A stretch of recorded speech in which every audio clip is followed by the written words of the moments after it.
Our brains are wired to seek dopamine. We're always wired to seek the next hit of pleasure. And it's just human biology. We can't change this, right?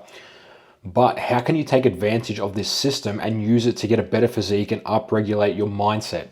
Now, stick with me. When we look back to how hunter and gatherers used to go around by their days, what information can we take from this and learn from the past to apply to the present? Nowadays, we have access to all this bullshit takeaway food. Fast food, McDonald's, KFC, Hungry Jack's, Burger King, whatever you want to call it. You jump in your car, turn the key, drive to the drive-through, get your shit, get 1,000 calories, get 2,000 calories, load up and go straight back home and binge eat with no effort required. And your brain sees this, and your brain's not silly, it knows this. It goes, oh, all I need to do is get in the car and drive down to McDonald's, go through the drive-through and get access to 2,000 calories. How easy is that, right? And I get a massive spike of dopamine from all these calories and from indulging in food. But you need to rewire your brain, and this is exactly how you do it.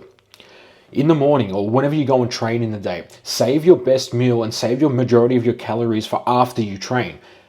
Almost like as you go to train, you go lift heavy weights, ride a bike, go for a hike, you're going to almost simulate a hunt within your own body. And when I say simulate a hunt, it's like you're going to lift extremely heavy, extreme intense workouts, and you're going to burn a lot of calories. So imagine how humans would have chased down deer or elk or these great predators back, thousands of years ago.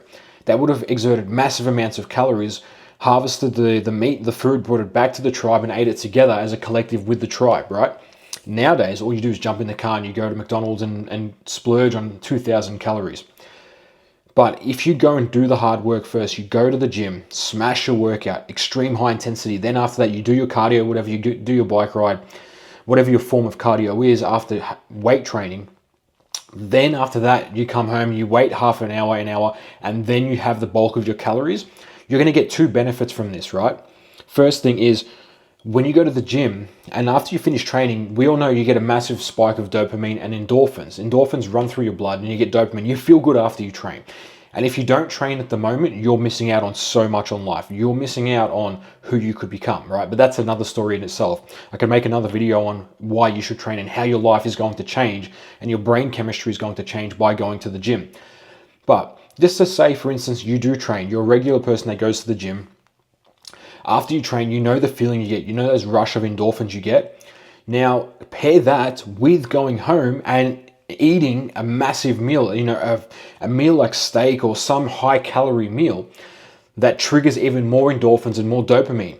Now, what this is going to do to your brain, it's going to rewire it and it's going to make it think, hey, if I go to the gym and do an intense hard workout, I get to go home and be rewarded by all these calories, and I get a second dopamine hit. So instead of your dopamine getting a spike to here, it's now going to get spiked to here.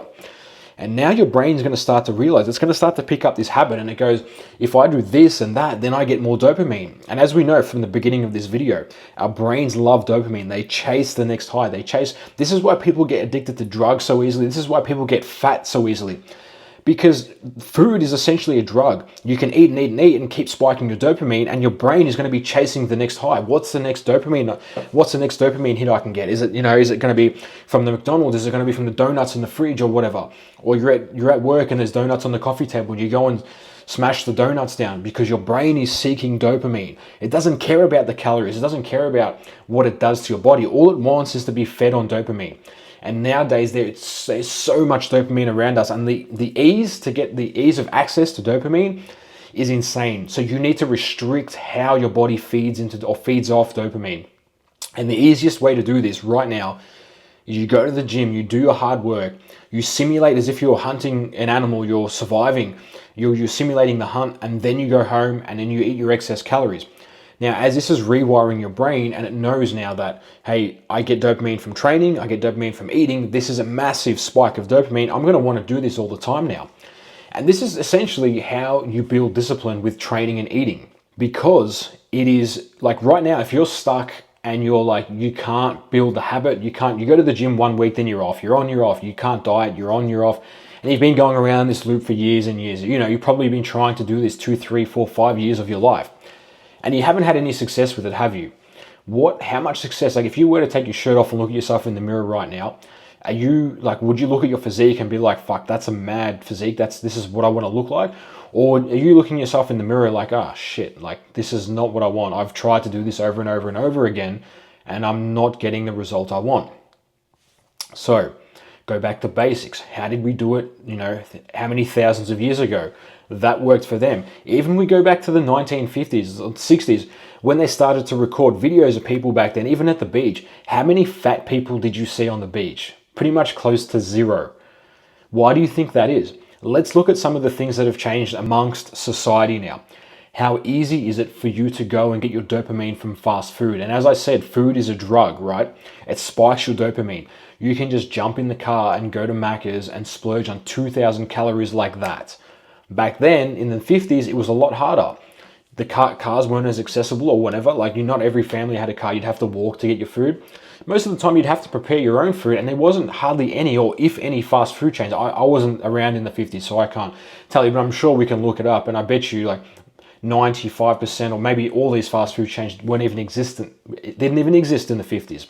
How easy is it? Can we draw upon these conclusions now? So the existence or the creation of fast food, the creation of cars, and the creation of the ease of access to get dopamine for your brain. Combine these three things together and you've got an absolute recipe for disaster. Why do you think there's so many fat people walking around now? It's probably not even their fault, or if you're overweight, it's probably not even your fault. Well, it is. It always ends with you, but you're fighting a much harder battle now than if you were born, 100 years ago. To be fat 100 years ago, you would have to try. It would be difficult to be fat. Nowadays, it is extremely easy to be fat and overweight. And I want you to, at the end of this video, you want to get stuck into training. You want to get stuck into eating. You need to know the basics. You need to know how much protein, carbs, fats, all these things. It's all over the internet. But the hard thing is how you're going to implement, how you're going to start to do this. Well, if you didn't go to the gym and train, if you didn't hunt, you wouldn't be eating tonight, would you? Would you go and would you eat? If your tribe never went out and never went on a hunt and never got the deer or the elk, what would your tribe be eating tonight? Pretty much close to zero. So for you to be eligible for your meal tonight, you have to earn it. Earn that food, earn that dopamine. Go out and train like an absolute animal in the gym. Train hard, go run, go on your bike, burn calories, put your body through intense workouts. Make your body feel pain. Don't be afraid to be hungry. Everyone's afraid, I'm a little bit hungry, I've got to eat again. No. It's being hungry is a good thing. You're not going to be wither away and go to nothing. People last weeks without food and you're worried you're going to go a few hours without food and you start to stress. Like, come on, man. Your mindset needs to be stronger here. You need to lean in and embrace being hungry, embrace the pain, and see what are you actually made of? What kind of metal are you made of? Come on, like, you want this physique, you want to be exceptional, you want to look better than everyone. Well, you need to be the exception here. You can't be the guy driving home from work, jumping off the freeway, driving off the motorway, whatever you call it, and stopping by the fast food chain, stopping by the McDonald's, grabbing some McDonald's on your way home and then going home and eating it when you haven't done the work. You've done shit all to deserve that, to deserve those 2,000 calories. That's like getting a credit card and maxing out the debt and not having the ability to pay the debt off. It's like every time you eat calories, it's like you're going into more and more of a debt if you haven't done anything. But when you go to the gym, you burn the calories. That's reducing your debt now. You're starting to pay off the credit card. But why would you get a credit card and go into debt now when you can just build up savings? Going to the gym is going to start, like, if you haven't eaten yet, you go to the gym, you burn all these calories off. It's like building up a bank of savings now. You've got all these savings to choose from. And then you can start to dip into your savings and can convert that to calories and start to eat because you've earned it. You've done the hard work, you've trained, now you earned the calories, and now you're going to enjoy the spike of dopamine. Now, this is the natural way to do it. This is going to be the easiest way because this is the way our brains have been wired from the beginning. It's only in recent years we've changed the way dopamine feeds into our brains. But it's very easy to go back and to live how we once lived and to be in the best shape, to be in the shape of, a Spartan soldier. How did a Spartan look? Or how did like a Roman soldier look? All these guys were in extreme shape. Like, obesity was a thing that's only been in the last 50 years or so. So stick to this information. Check out my Instagram too. I post a lot more content like this, day-to-day updates. I chuck a lot of things on my story that you can get value from and start implementing it into your life. So I'll chuck my Instagram in the description below. Check it out. But anyway, thanks again for watching another video. I'll see you on the next one.